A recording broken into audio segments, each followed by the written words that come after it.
85 is so interesting to me right now. It is so clear that your rematch Izzy and Alex, right? So clear. And not only was that the consensus over here at Bad Guy Inc., Henry Cejudo's champion of the world 3 times. Getting ready to go out there, compete for it again. He tweeted that out. He said 100% that's the match that you've got to redo. He has the right to an opinion. Kamaru Usman thought that was the match that you need to redo. Said so publicly. Ben Askren took to social media. Said, hey, you got to go to the trilogy. But what's interesting about that is, does Alex want it? I spoke to somebody very close to Alex, and they said, hey, that's not how his mind works. And this isn't the official announcement that he's passing on that. That isn't what he's going to pursue. This was 2 hours after the fight. So that's not how his mind works. He said he likes to win new things. So if you think you're going to entice him by saying you can win the 185-pound title, his response is going to be, I've already won the 185-pound title. If you think you can entice him by saying you can go out and beat Adesanya, his response is going to be, I've already beaten Adesanya. And this is just somebody that knows him that just says consistently, they follow him all through his kick, but that's just how his mind works. Dana said, I think he's going to go up to 205 pounds. In the meanwhile, and in the interim, Izzy started a back and forth with Duplessis, who is the highest ranked guy who Izzy is yet to compete with. So I just think 85 is wildly interesting. Now, I've told you guys before how irritated I get, and I realize this isn't arrogance. I admit a character flaw here. But I have shared with you that when I come out and I tell you something, and then I get an opinion from a fighter, it pisses me off.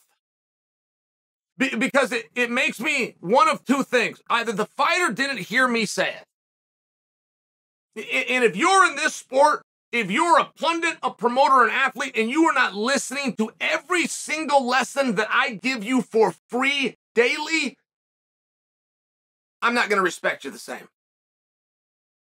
I'm not over here asking questions. And if I ever am, I will say those exact words. I'm here to ask you a question. The whole rest of the time, I'm giving the answers.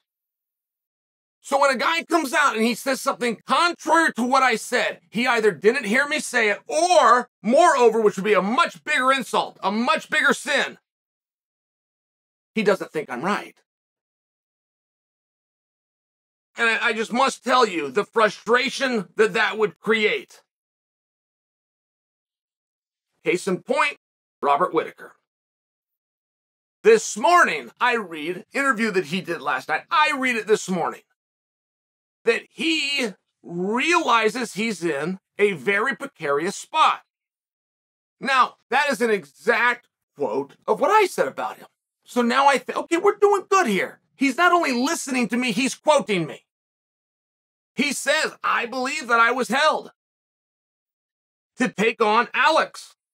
If Alex beat Izzy, I would then beat Alex and rematch with Izzy. That's the fight that they really want. Okay, now we got a problem. Right? We were doing so well. Really, we were doing so well at understanding what's going on, and then said that.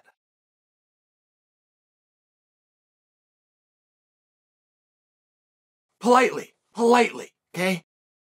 What Whittaker did, as far as being a partner in promoting his last fight with Adesanya, there's nobody going to do him any favors to get him back to that match, just so you understand. He believes it was the master plan to get him back to that match. Then why not just put you in the match? You're the highest ranked guy. You're clearly the number one contender. If this is the match that we want, why do we gotta go over all hell and gonna get it? Why don't we just make the match? I mean, just a reasonable person with reasonable logic and deduction skills would say go make the match. Now, I bring this to you because it's a very interesting position. Whittaker's chance to come out and demand that shot. Hey, whoa, time out. I'm a prize fighter. I also happen to be the top-ranked prize fighter. I also happen to be one half of the largest gate in the industry's history, 57,000 live, or don't you remember? I'm also the guy that got screwed the last time I fought Adesanya. I beat him 3 rounds to 2, and you all know it.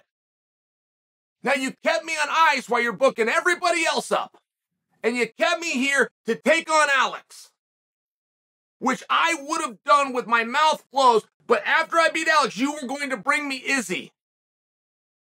So I'm sitting here waiting, and just because those plans got spoiled, you're now telling me I'm going to be out of work. Excuse me, I'm going into Izzy right now. This was his chance. He didn't take it. He made it very clear that he knows he's not going to be fighting Izzy. So now you have the top-ranked guy who has no dance partner, not even a rumored one. Just took his name right out of contention. And the only question we had before we could come out and announce Duplessis versus Izzy, the only question that we had is Whittaker going to demand the match? And the answer was no. So we are left with Alex. It would be late. It would be late. The time was a couple of days ago. But he could still do it. Alex could still do it. If we remove that contingency, now that we've taken Whittaker out, just put the poster together and make it Duplessis. I believe it's going to be Duplessis anyway. I'm just sharing this with you because it's a very interesting weight class. You then have Sean Strickland with nothing to do, right? The hardest match for Adesanya is going to be the great wrestler in Chimaev. The hardest match for Chimaev is going to be Paulo Costa. The hardest match for Paulo Costa is actually Sean Strickland. So it gets to be a very interesting division. And you've got Strickland so frustrated because he doesn't have a dance partner that he is talking about going to 205 pounds. That's not the way it works. I'm just sharing with you the mere fact that he's bringing it up means, hey, I really would like. And you got Whittaker sitting right there. Number 2 versus number 6, number 3 versus number 7. I'm close. I don't know what those rankings are, but we're right there, right? I'm not even talking about making that match. We're talking about leaving the division. We're talking about I'm in a precarious spot. We're talking about what are we going to do? We're talking about plans were rattled.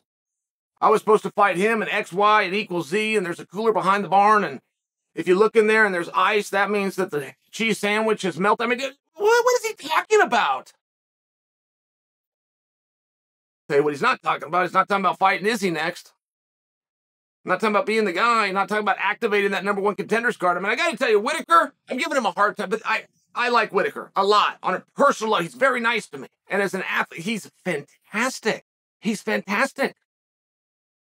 But you got to be aware. You got to know what's going on at all times, man. You cannot be a Sandhagen. You just can't do it. You can't.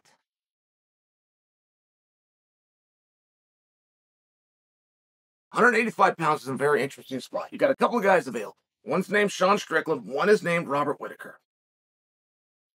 Where is Alex going to go? I mean, Whittaker's talking about they were going to bring me in to fight Alex. Why not fight him now? What difference does it make? You were a world champion. He was a world champion more recently.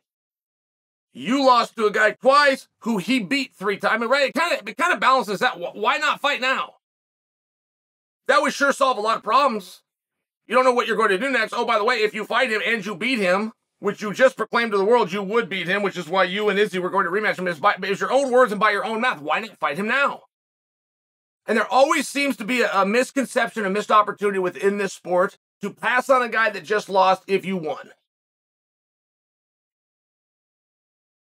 It's a miss. Nobody knows. Nobody knows that he lost and that you won. Nobody. I watched all of Whittaker's fight. I'm a big fan of Robert Whittaker. Truly am. I might be a bit hard on him right now, man. He is one of my favorites. He is one of the greats ever. I don't know who he fought last, let alone if he won. I assume he won because of what he's ranked, and he was talking about going into a world title fight, and I think that was right. I think if Alex won, he was going to go fight for a world title fight. I don't know who he fought. So it doesn't make any difference if the guy had won or the guy... It doesn't make a bit of difference. Nobody knows. Nobody cares.